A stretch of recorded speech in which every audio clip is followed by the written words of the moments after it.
Hello साथीहरू, फेरि पनि स्वागत छ तपाईँलाई मेरो मिनी भ्लगमा। तपाईँहरूले देखिसक्नुभयो, आज चाहिँ हाम्रो चाहिँ रामेन खाने प्लान भएको छ। अनि सुरुमा हाले हामीले चाहिँ कोकबाट सुरु गर्छौँ है साथीहरू। त्यसपछि चाहिँ अनि साथीले खाना सुरु गरे, तर मिठो छ भने त्यसपछि मेरो पालो आउँछ।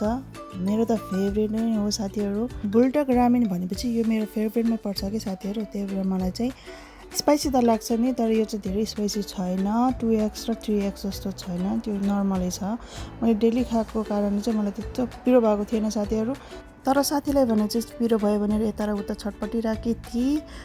घरि पानी खाने, घरि के गर्ने, घरि उता जाने, घरि यता गर्ने गरिरहेको थियो। तर पनि मिठो भएको थियो दिदी, तर पिरो चाहिँ भयो। लास्टै मिठो लाग्यो यो बुल्डक चाहिँ भनेर भनिरहेको थियो। अनि पानी चाहिँ मेरो अगाडि थियो, पानी माग्दै थियो। अनि मैले चाहिँ पानी नखानु है, पानी झन् खायो भने चाहिँ झन् पिरो हुन्छ भनेको क्या। स्पेसली रामेन खाँदा चाहिँ मलाई चाहिँ त्यस्तै हुन्थ्यो साथीहरू। अरूलाई कस्तो हुन्छ थाहा भएन, तर मैले पानी दिएँ उसलाई। अनि अति पिरो भएपछि त खानु परिहाल्यो नि साथीहरू, होइन र।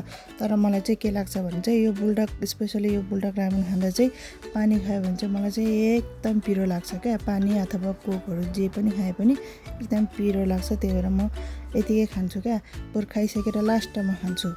ल साथीहरू, मैले चाहिँ हेर्दै सबै खाएर पनि सकिन लागिसक्यो।